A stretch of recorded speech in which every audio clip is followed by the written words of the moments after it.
بسم اللہ الرحمن الرحیم۔ السلام علیکم، میں ہوں ام کلثوم اور آپ دیکھ رہے ہیں میرا یوٹیوب چینل۔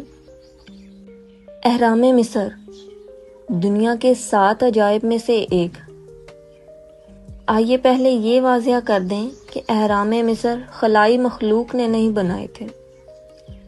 مصر میں پہلے اہرام کی تعمیر کو 4,500 سے زائد سال گزر چکے ہیں اور مصر میں 100 سے زائد اہرام موجود ہیں۔ آثار قدیمہ کے ماہرین کا دعویٰ ہے کہ وہ اہرام مصر کی تعمیر کی پیچیدہ ترین گتھیوں میں سے ایک کا جواب ڈھونڈنے میں کامیاب ہو گئے ہیں۔ وہ سوال تھا کہ قدیم دور میں مصریوں نے اہرام مصر تعمیر کرنے کے لیے اتنے وزنی لائم سٹون کس طرح ایک جگہ سے دوسری جگہ منتقل کیے۔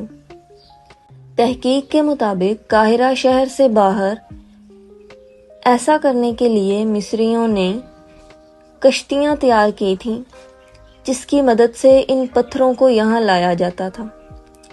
اس تحقیق سے یہ بات بھی سامنے آئی کہ 4,000 سال قبل 2550 قبل مسیح میں تعمیر کیے جانے والا کنگ خوفو کا اہرام کیسے تعمیر کیا گیا تھا۔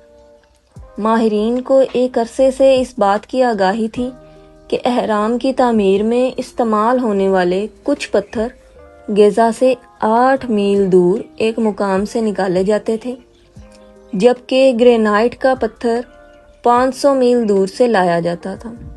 لیکن اس بات پر محققین میں اتفاق نہیں تھا کہ وہ پتھر لاتے کیسے تھے۔ لیکن آثار قدیمہ کے ماہرین نے 4 سال قبل پاپیریس کا مخطوطہ، ایک کشتی کا ڈھانچہ اور پانی کی گزرگاہ کی اہرام کے پاس سے دریافت کی، جس سے یہ سمجھنے کے لیے نئی معلومات ملیں کہ مصریوں نے کس طرح اہرام مصر تعمیر کیے۔ اہرام مصر کی تعمیر کے لیے 2 دہائیوں میں تقریباً 23 لاکھ پتھروں کو گیزا کے میدان کے پاس لایا گیا۔ ماہرین آثار قدیمہ بتاتے ہیں کہ یہ مخطوطہ غالباً دنیا کا سب سے پرانا مخطوطہ ہے۔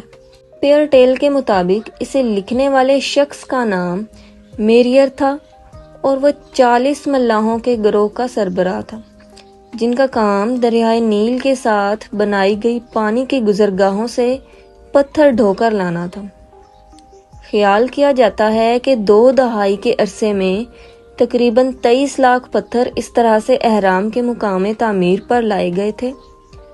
سال ہا سال سے مصر میں کھدائی اور تحقیقی ماہرین آثار قدیمہ کا کہنا ہے کہ ہم نے اس علاقے اور گزرگاہ کی نشاندہی کر لی ہے جہاں سے پتھر گیزا کے میدان پر لائے جاتے تھے۔ ابھی بھی اہرام مصر اور اس کی تعمیر کرنے والوں کے بارے میں بہت کچھ ایسا ہے جن کے بارے میں ماہرین آثار قدیمہ نہیں جانتے۔ مثال کے طور پر ان بڑے مقبروں میں خالی جگہیں ہیں جن کے بارے میں آثار قدیمہ کے ماہرین اب بھی بحث کر رہے ہیں کہ وہ کس طرح تعمیر کیے گئے تھے۔ مزید جاننے کے لیے چینل کو سبسکرائب کریں، ویڈیو کو لائک کریں اور بیل آئیکن کا بٹن کلک کریں۔ تب تک کے لیے اللہ حافظ۔